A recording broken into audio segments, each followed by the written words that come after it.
Hello, everyone. Welcome back to Korean Fluency Journey.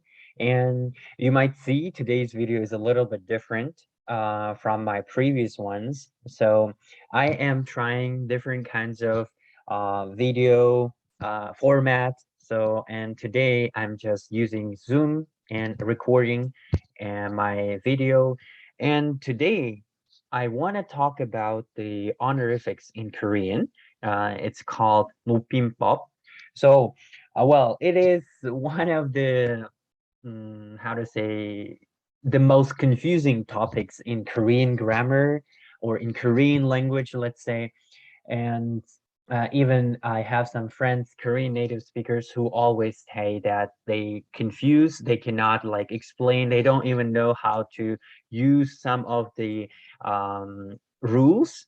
But you don't have to worry about that because today we are just covering the basic things about honorifics in Korean. So I will make other videos related to this topic, but uh, this one, the one that I'm doing right now, would be very basic, how to say, knowledge of honorifics in Korean, because if you understand this, you can also understand other methods, other ways of using honorifics in the Korean language.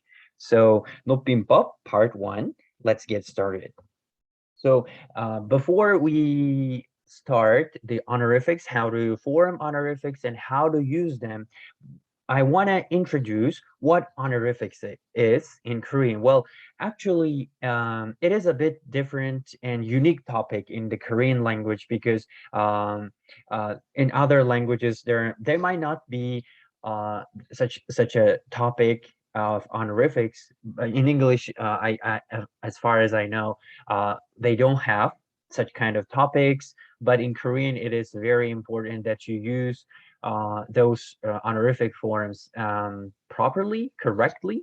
So, uh, honorifics, in simple terms, it's a style or form of speech used according to age, family relationships, social status, degree of intimacy, and etc. So, there are actually many different ways to show your respect or honor towards the person who's older, higher in status than you. So, whenever you dialogue with the Koreans. So if they are older, if they are higher in the status than you have to use the honorific form of language or speech, let's say. And in today's video, we will be talking about the honorific honoring the subject of the sentence. So, what is the subject? Well, the subject is a thing or person that does the main action in the sentence, right? So this is I guess, the same for all languages. So the subject might be a thing or it might be a person who does the main action, right? For example, let's say the English sentence, Junu learns Korean. So this is a simple sentence, and the subject of this sentence, who we say Junu, right? Junu is a name, and he does the action of learning. So that's why we call Junu as the subject of the sentence. And now, about the honoring the subject of the sentence. So the rule basically says that if the subject of the sentence is a person, actually, yeah, it should be a person who is older or higher in the social status, then you must use honorific form to that person. So how to do that? So for that, you will just need to attach ushi so to the verb of the sentence. So why ushi? You can use shi or ushi. So that depends on the presence or absence of pachim. So if you don't have, if the word actually the word doesn't have any pachim, so you use just shi. But if the word has a pachim, you have to use ushi. So let's look at the example. So the verb 보다 means to see or to watch, and to make this form, the verb in the honorific form, you can use at the she, and it will become 보시다. So that means to see or to watch. That according to the person who's higher or older, right? And let's look at the examples. Sentence, right? Example sentence here. 저는 책을 봅니다. 저는 책을 봐요. 저는 책을 봤어요. 저는 책을 볼 거예요. So this column is here. We used only the verb, right? Without any she, because why? Because the subject is just me, right? I read books. I read books and I read a book. This is the past simple, past tense, and 책을 볼 거예요. So I will read. That's the future tense. So, and look at the column next to it. 선생님이 책을 보십니다. So pay attention to this she, right? We added she because the subject is 선생님. So a teacher, usually a teacher is older, right, than you, or her or his status is higher than yours, right? If you are a student and if you call that person a teacher, so that's why 선생님이 예, 책을 보십니다. That's why we say we show respect through this 십니다. Next one is 선생님이 책을 보세요. I'm sorry, I got a cold, so 선생님이 책을 보세요. So here she is changed into the 세요, and 선생님이 책을 보셨어요. So this one also the past form of 봤어요, but the how to say, the honorific form, right? And what about the future tense? So 선생님이 책을 보실 거예요. So here the teacher will read the books. So right. So if you translate into English, the sentence in the first column and the sentence in the second column, they mean just the same thing, right? Reading. So I will read, I read books, and the teacher reads, the teacher read, the teacher will read.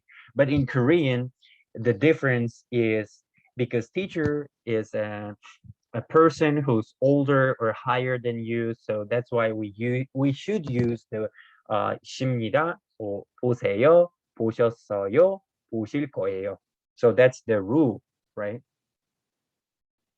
And now let's try with words which have 받침. So the word 읽다, right? To read. So that will be 읽으시다. 읽으시다. So the word, the sentence, 저는 소설을 읽습니다. 저는 소설을 읽어요. 저는 소설을 읽었어요. 저는 소설을 읽을 거예요. So that means I read a novel. The second sentence also means I read a novel. The third one, I read a novel, right? The past tense. And I will read a novel. So that's the future. So this is just the simple form, right? And now we change the subject of the sentence. Now the subject of the sentence is not me, but my mother, right? So my mother is older than me, right? So that's why we should use the honorific form to the word. That's why 어머님이 소설을 읽으십니다. 어머님이 소설을 읽으세요. 어머님이 소설을 읽으셨어요. And the last sentence, 어머님이 소설을 읽으실 거예요. So my mom reads a novel, my mom reads a novel, and the third sentence is in the past, so my mom read a novel, and the fourth one is in the future, so my mom will read a novel. So yeah, there is no difference in translation. Read, right? But the difference when you in Korean is the in the form of in the honorific form. So always when the subject, you should always check the subject of the sentence. If the subject of the sentence is someone, is a person actually who's higher, older than you, then you have all to use the honorific form. So don't forget that rule. And we know that the ika, so these are the endings or subject markers, right? When a noun, right, has these endings, then that noun means the subject of the sentence, right? So if you see examples here, 친구가 한국에 왔어요. 친구가 한국에 왔어요. So my friend came to Korea. So who is the subject of the sentence? So my friend, right? So that's why you should use the 가, 친구가 한국에 왔어요. In the spoken Korean, actually they omit these kind of subject markers. You can just say 친구 한국 왔어요, right? But in the grammar, so like grammatically speaking, you have to use the ka, so that's the subject, and for the vowels, right? But if the noun has the subject has a 받침, you can use 이. 학생이 한국 학생이 1등을 했어요. 한국 학생이 1등을 했어요. That means Korean student, how to say, won the first prize, right? Got the first prize or place, 한국 학생이. So who is the subject of the sentence? Who got the first prize or place? Then that's a Korean student, right? So that's why you attach E to the Korean student, because Korean student is a subject. So he is or she is making the action, the main action of the sentence, right? And there is honorific subject marker for ika, so which is 깨서. 깨서.